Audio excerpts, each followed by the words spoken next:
আসসালামু আলাইকুম আরহামাতুল্লাহ। আজকের ক্লাসে আমরা শিখব মাদে ফাসলি। মাদে ফাসলি হলো জেরের বামে ইয়া, পেশের বামে ওয়া, অর্থাৎ এই হরফ দুইটায় কোনো কিছু দেওয়া নাই, খালি।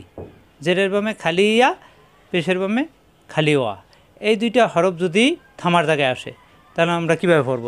থামার জায়গায় কোরআনুল কারীমের বেশি নিয়মকানুন। থামার জায়গায় যদি এরকম খালি ইয়া এবং খালি ওয়া এরকম থাকে তাহলে আমরা কীভাবে পড়বো? আজকের ক্লাসটা খুব গুরুত্বপূর্ণ, সবাই মনোযোগ দিয়ে ক্লাস করবেন। আমরা লেখার মাধ্যমে একটু ক্লিয়ার করার চেষ্টা করব। এরকম যদি আসে, অর্থাৎ জেরের বামে ইয়া খালি, কোনো কিছু দেওয়া নেই, পেশের বামে ওয়া খালি, কোনো কিছু দেওয়া নেই, এটাকে মাদে ফাসলি বলা হয়। এরকম থাকলে আমরা পড়বো কীভাবে?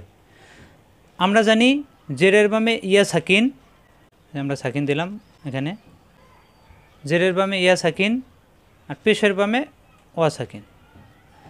এই দুইটা হরফ যদি এরকম আসে, জেরের বামে ইয়া সাকিন মাদের হরফ একালিপ টানতে হয়, পেশের বামে ওয়া সাকিন মাদের হরফ একালিপ টানতে হয়। এখানে সাকিন দেওয়া নাই, সাকিন দেওয়া নাই, তারপরও আমাদেরকে এখানে মনে মনে সাকিন ধরে তারপরে পড়তে হবে। এটাকে মাদে ফাসলি বলা হয়। যেমন এখানে সাকিন দেওয়া নেই, এখানে মনে মনে সাকিন ধরে নিতে হবে। আমরা জানি থামার জায়গায় যে হরফই থাকুক মনে মনে সাকিন ধরে পড়তে হয়, ওটাকে আর্ধে সাকিন বলা হয়। মনে মনে সাকিন ধরাকে বলা হয় আর্ধে সাকিন। এখানে মনে মনে আর্ধে সাকিন হয়ে যাবে। এখন এই যে খজের খি, খি মিলবে ইয়ার সাথে, খি, এখানে মনে মনে সাকিন ধরে, সাকিন এখানে লেখা যাবে না, মনে মনে ধরতে হবে, খি একালিপ টান হয়ে যাবে। এখানে রপ্পেশ রু, রু মিলবে ওর সাথে, রু মনে মনে সাকিন ধরে, এখানে আর্ধে সাকিন করতে হবে, তখন এটাকে একালিপ টানতে হবে। এখানে হবে খি, এখানে হবে রু। আশা করি বুঝতে পারছেন। এখানে মনে মনে সাকিন ধরলে এটা আর্ধে সাকিন হয়ে যাবে, তখন জেরের বাম ইয়া সাকিন মাদের হরফ একালিপ টান হয়ে যাবে। এখানে পেশের বামে অ সাকিন মনে মনে ধরলে তখন পেশের বামে অ সাকিন মাদের হরফ হয়ে যাবে, তখন এখানে হয়ে যাবে একালিপ টান। এখানে হবে খি, এখানে হবে রু। এখন আমরা বই থেকে আরও বাকিটা শিখি।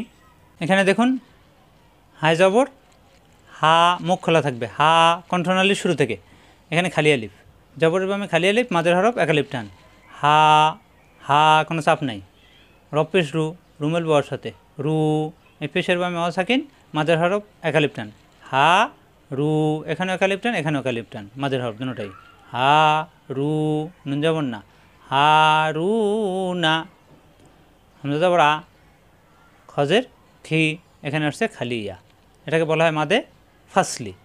এই মাদে ফাসলি এখন আমরা কীভাবে পড়বো? এখানে আসছে অক্ষ, এই যে গৈন অক্ষর, এখানে থামলে ছকিরে কোনো মাপ হয়, এখানে থামতে হবে, তো থামলে আমরা কীভাবে পড়বো?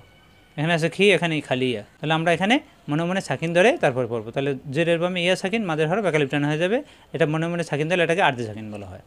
তাহলে হবে হারুনা আখি, এখানে একালিপ টান, এখানে একালিপ টান, এখানেও একালিপ টান হয়ে যাবে, তখন হারুনা আখি। ইয়া লিপ জবর ইয়া, জিব্বার মাঝখানে উঠে চাপ দিয়া একালিপ টান মাদের হরফ, ইয়া, কব জবর ক, জিব্বার গোড়া থেকে ক, ক মিলবে ওর সাথে, কও, ইয়া কও, মিমজের মি, মি মিলবে তার সাথে, মিত, এখানে তাজদিদ আছে দুইবার পড়তে হবে, প্রথম মি মিলবে তার সাথে মিত, পরে তা আছে জবর তা, মিথ্যা, বাজের বি, আইনফেশ হু, এখানে আসছে ওয়া খালি, কোনো কিছু দেওয়া নেই, এটাকে বলা হয় মাদে ফাসলি। এই মাদে ফাসলি এখন আমরা কীভাবে পড়বো? এখানে মনে মনে সাকিন ধরে, এখানে মনে মনে সাকিন ধরলে তখন হু মিলবে ওর সাথে, হু কণ্ঠনালীতে চাপ দিয়ে হু, পেশের বামে অ সাকিন মাদের হরফ একালিপ টান হয়ে যাবে, তো কৌ মিত্তা বি হু, হু, এখানে মনে মনে সাকিন ধরতে হবে, অজবর আ, লামালি জবর লা একালিপ টান, ওলা, তাপ্পেশ তু, তু মিলবে খয়ের সাথে, তুক, সিনজের সি, তুক সি, রপ্পেশ রু, এখানে আসছে ওয়া মাদে ফাসলি, অর্থাৎ কোনো কিছু দেওয়া নেই। এখন আমরা কীভাবে পড়বো? এখানে মনে মনে সাকিন ধরতে হবে, এখানে মনে মনে সাকিন ধরতে হবে। আমরা জানি লাস্টের অক্ষরে, থামার জায়গায় লাস্টের অক্ষরে মনে মনে সাকিন ধরতে হয়, এটাকে আর্ধে সাকিন বলা হয়। তাহলে এখানে আর্ধে সাকিন হলে তখন পেশের বামে অ সাকিন মাদের হরফ একালিপ টান হয়ে যাবে, রু, রু মিলবে ওর সাথে, রু, ওয়ালা তুকসিরু। আমরা একবার পড়ি, হারুনা আখি, কেন টান দিলাম? এখানে মনে মনে সাকিন ধরে, জেরের বামে ইয়া সাকিন মাদের হরফ একালিপ টান হয়ে গেছে, ইয়া কওমিত্তাবিউ, এখানে কেন টান দিলাম? কিছু দেওয়া নাই, আইনফেশ উ, মিলবে ওর সাথে, এখানে মনে মনে সাকিন ধরলাম, এই জন্য একালিপ টান হয়ে গেছে, পেশের বামে সাকিন মাদের হরফ একালিপ টান, ইয়া কওমিত্তাবিউ ওয়ালা তুকসিরু, এখানে মনে মনে সাকিন ধরে, পেশের বামে ওয়া সাকিন, মাদের হরফ একালিপ টান, এটা আর্ধে সাকিন হয়ে গেছে। ওয়ালা তুকসিরু, এখানে মনে মনে সাকিন ধরলে এটা হয়ে যায় মাদে আর্ধি একালিপ টান, এটাকে বলা হয় মাদে ফাসলি। আশা করি বুঝতে পারছেন। মাদে ফাসলি লাস্টে থামার জায়গায় যে অক্ষরটা থাকবে এই অক্ষরে কোনো কিছু দেওয়া থাকবে না।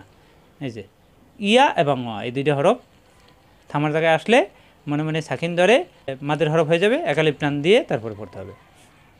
আশা করি বুঝতে পারছেন। আজ এ পর্যন্তই। আসসালামু আলাইকুম ওয়া রাহমাতুল্লাহি ওয়া বারাকাতুহু।